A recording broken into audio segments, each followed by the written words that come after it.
Assalamualaikum warahmatullahi wabarakatuh. Salam fisika, salam sehat, hebat semuanya. Kita ketemu lagi di pembelajaran fisika. Kali ini yang akan kita bahas adalah gelombang cahaya part yang kedua atau bagian yang kedua, dengan materinya adalah difraksi cahaya. Difraksi cahaya itu adalah terjadi jika ada cahaya melalui suatu celah sempit.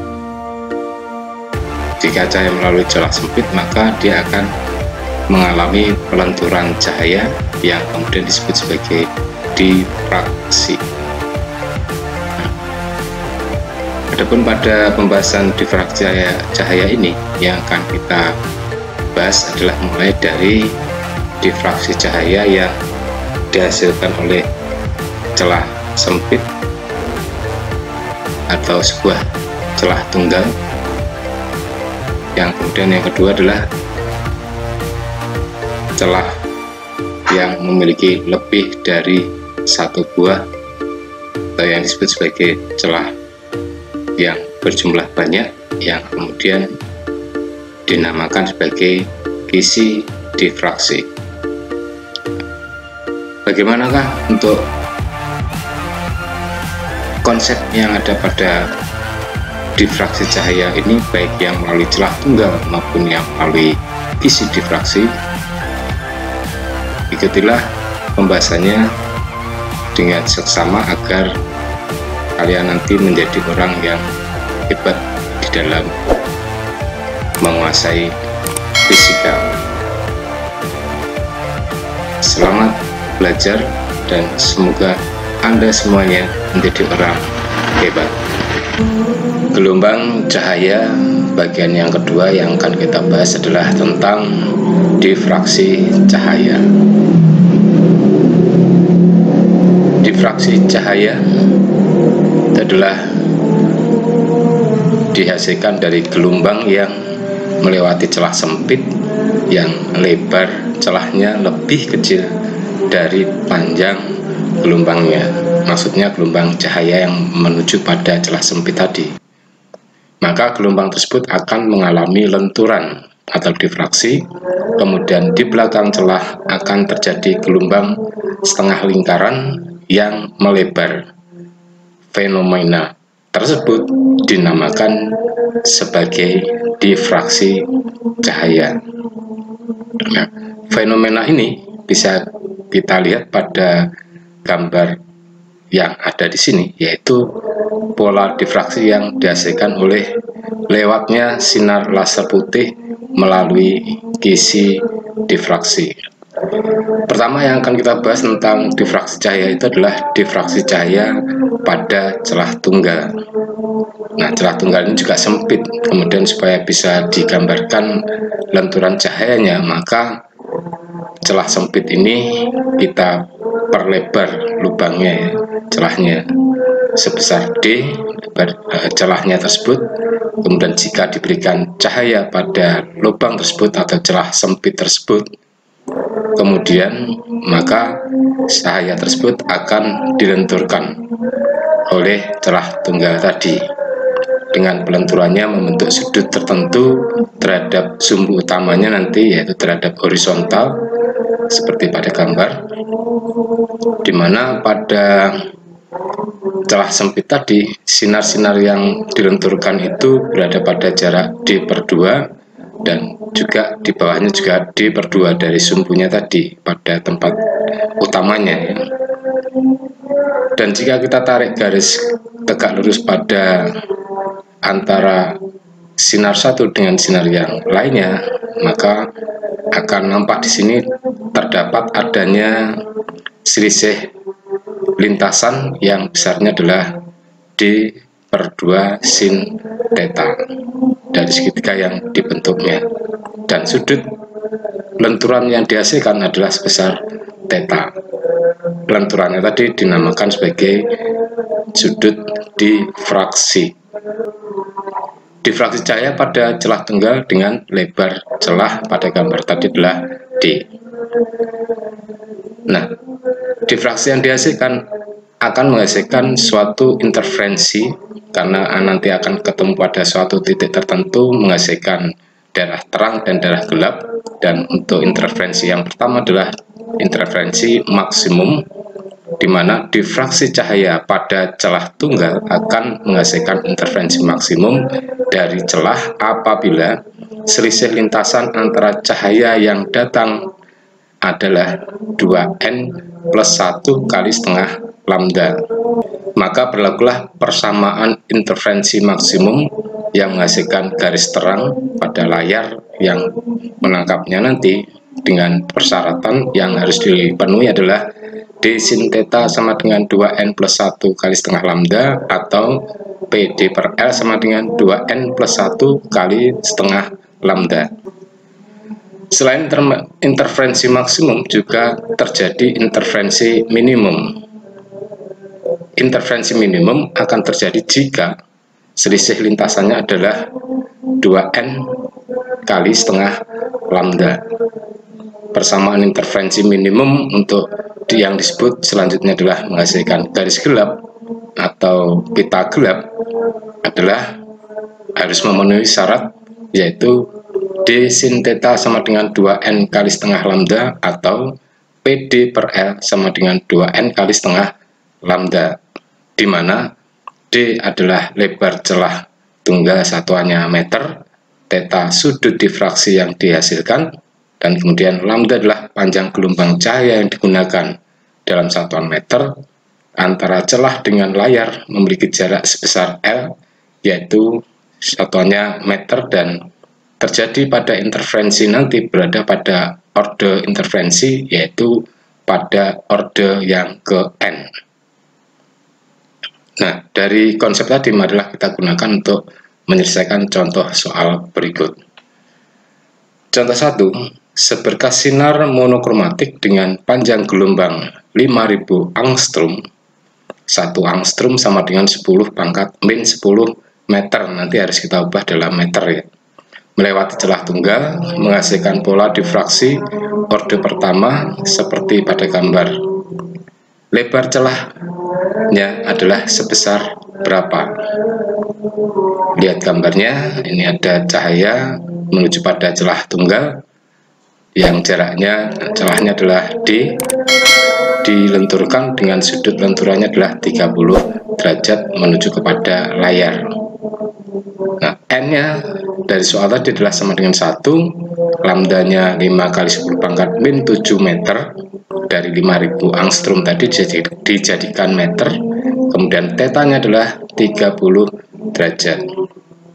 Dengan menggunakan persamaan d sin theta sama dengan 2n kali setengah lambda, maka d sin tetanya 2 bagi 2 adalah habis, maka sama dengan n lambda.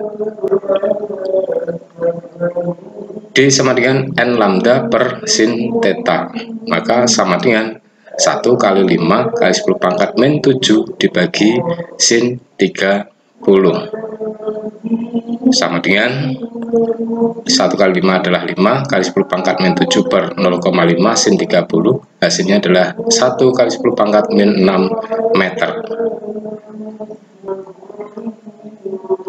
Kita tambahkan untuk contoh yang kedua, sebuah celah sempit dengan lebar 0,002 mm dikenai sinar hijau dengan panjang gelombangnya adalah 5 kali 10 pangkat min 7 meter. Berapa besar sudut difraksi untuk garis gelap pertama dan keduanya?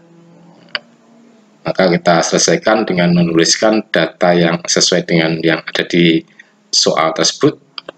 Panjang gelombangnya berarti lambda sama dengan 5 kali 10 pangkat min 7 meter, D sama dengan 2 kali 10 pangkat min 6 meter. Dari 0,002 mm kita ubah menjadi meter adalah 2 kali 10 pangkat min 6 meter. Dengan menggunakan persamaan d sin theta sama dengan n lambda sebagai persyaratannya tadi, maka sin theta sama dengan n lambda per d.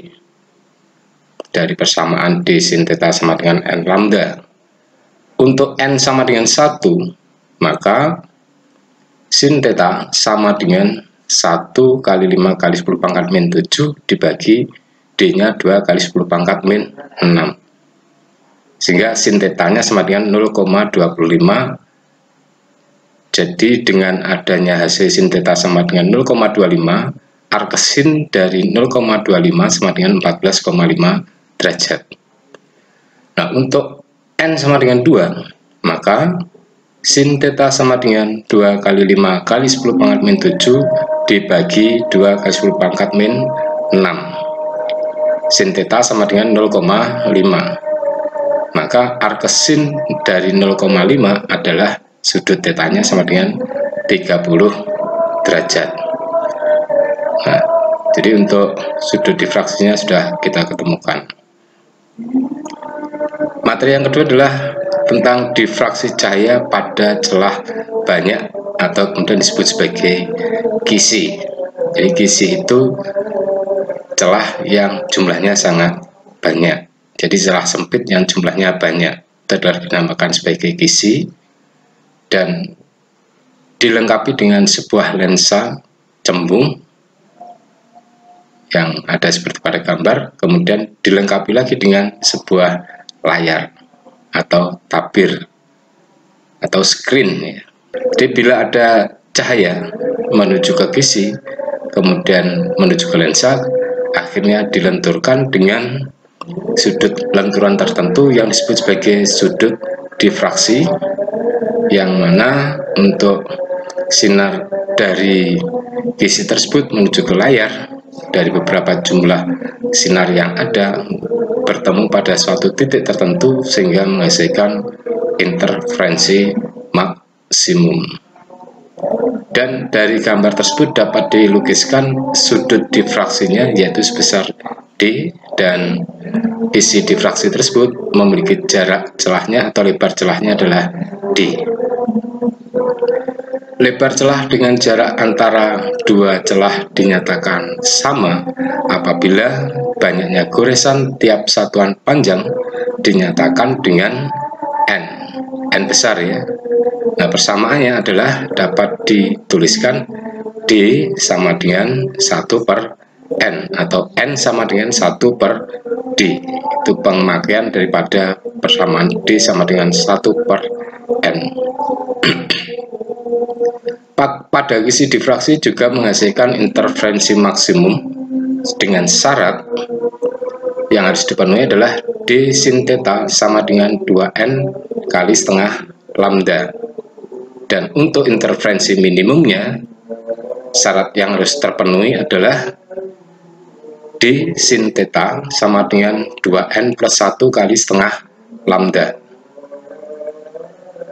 dimana untuk D adalah lebar celah tunggal, satuannya meter, theta adalah sudut difraksi dalam satuan derajat, kemudian N bilangan orde mulai dari 0, 1, 2, 3, dan seterusnya. Dan lambda adalah panjang gelombang cahaya, satuannya meter. Kita gunakan untuk menyelesaikan contoh soal berikut dari konsep difraksi cahaya tadi melalui kisi difraksi. Seberkas sinar monokromatik dengan panjang gelombang 5000 angstrom datang tegak lurus pada kisi.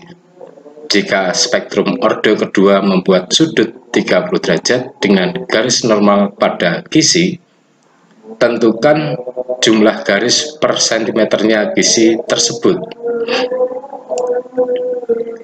Nah, dari data yang ada di soal adalah lambdanya 5 kali 10 pangkat min 7 meter, N-nya sama dengan 2, orde kedua berarti N sama dengan 2, tetanya 30 derajat berarti sin 30 derajat adalah sama dengan 0,5 atau setengah. Dengan menggunakan persamaan N sama dengan 1/D, N besar sama dengan 1/D, maka harus kita cari dulu D-nya. Jadi lebar celahnya harus kita cari dulu dengan D sin theta sama dengan N lambda di spektrum orde kedua. berarti N-nya sama dengan 2. Maka D sama dengan N lambda dibagi sin theta, sama dengan 2 kali 5 kali 10 pangkat min 7 untuk panjang gelombangnya dibagi sin 30. 10 kali 10 pangkat min 7 sama dengan dibagi 0,5, maka hasilnya sama dengan 2 kali 10 pangkat min 6 meter. Itu adalah lebar celahnya. Sehingga untuk mencari berapa besarnya N sama dengan 1 per D adalah 1 per 2 kali 10 pangkat min 6 sama dengan 5 kali 10 pangkat 5 garis per meter, atau sama dengan 5 kali 10 pangkat 3 garis per sentimeter atau goresan per sentimeter. Demikian tadi pembahasan tentang difraksi cahaya, dimulai dari difraksi yang dihasilkan oleh celah tunggal, dan kemudian yang kedua difraksi yang dihasilkan oleh suatu bisi, di mana bisi tadi adalah merupakan sesuatu yang memiliki lebih dari satu buah celah atau yang memiliki celah banyak sekali. Wassalamualaikum warahmatullahi wabarakatuh. Salam fisika, salam sehat, tetap semangat.